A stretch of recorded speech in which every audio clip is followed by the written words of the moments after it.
चलो बच्चों, आज हम लोग कक्षा 12वीं का 8वां चैप्टर वित्तीय संचालन का दूसरा चैप्टर पढ़ने जा रहे हैं। उसके बारे में आज हम पढ़ेंगे।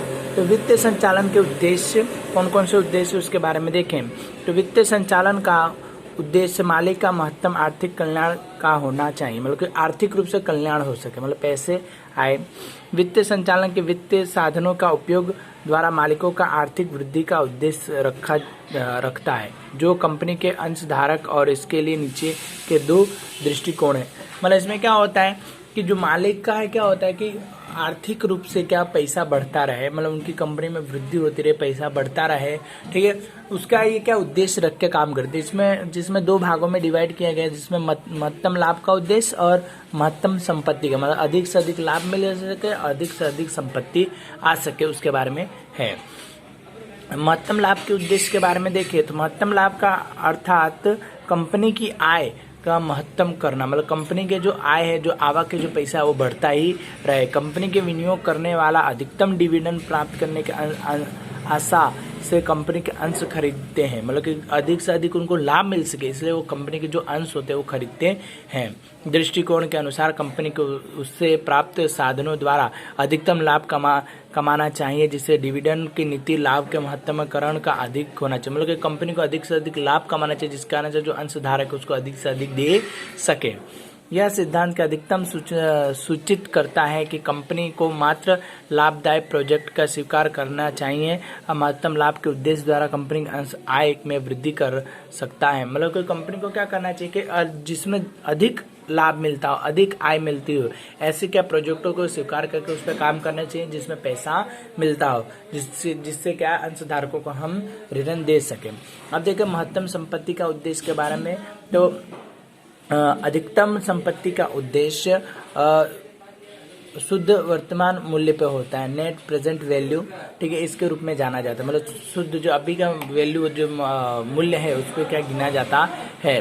शुद्ध वर्तमान मूल्य अंशधारकों की संपत्ति का सर्जन है, मतलब कि उन्होंने कितना संपत्ति खरीदी है वो। इस प्रकार से संपत्ति के शुद्ध वर्तमान मूल्य की वृद्धि करके वित्तीय निर्णय की कंपनी को स्वीकार करने चाहिए। महत्तम संपत्ति का दृष्टि का नगद प्रवाह के ख्याल पर आधारित है और इस दृष्टिकोण में नगद प्रवाह का मापदंड के रूप में भी माना जाता है। हिसाबी लाभ का अवगणना की जाती है, मतलब कितना लाभ हुआ, कितना हानि हुआ, इसकी क्या गणना की जाती है, किसके ऊपर, संपत्ति के ऊपर की जाती है।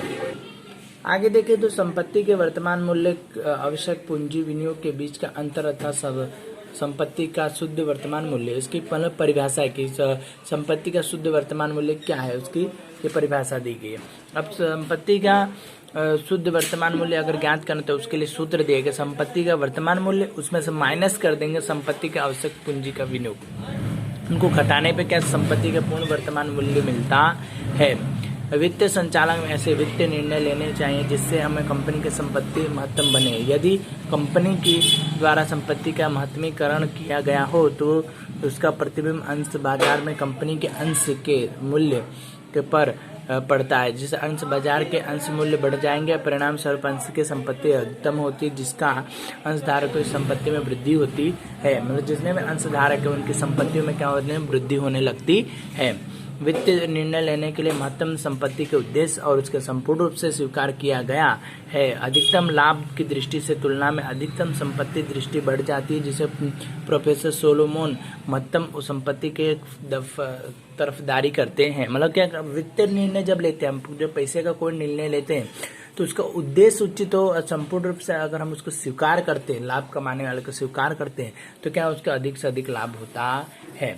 अब इसके बारे में हम देखते हैं कि वित्तीय संचालन के लाभ, मतलब महत्व, उसके बारे में। तो पहला पॉइंट दिया है कि वित्त की आवश्यकता के अनुसार वित्त की जितनी आवश्यकता होती है उतना ही हमको लाना चाहिए। निश्चित समय के दौरान व्यवसाय के लिए, दीर्घ समय के लिए और तो समय की पूंजी की आवश्यकता कितनी होगी उसके लिए जितना हम संपत्ति लाते हैं, पैसे लाते हैं, उसको उसका महत्व कहा जाता है।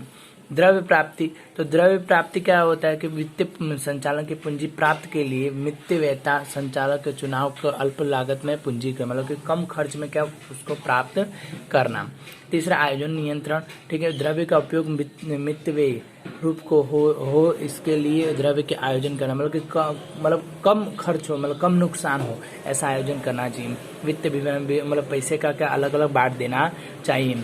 फिर तरल, अब तरल बनाए रखना, मतलब कि कंपनी के अंदर क्या पैसे रखना, ठीक है, इसको बनाए रखे जाते हैं जिसके पत्र के द्वारा जिसमें क्या नगद पत्र मंगाया जाता है, बट्टा दिया जाता है, तैयार किया जाता है, उसके बाद क्या शेष रोकड़ हमारे यहाँ कंपनी में हाथ पे रहती है, मतलब कि पत्रों के द्वारा हम पैसे मंगा सकते हैं, जैसे हुंडी वगैरह दी जाती है।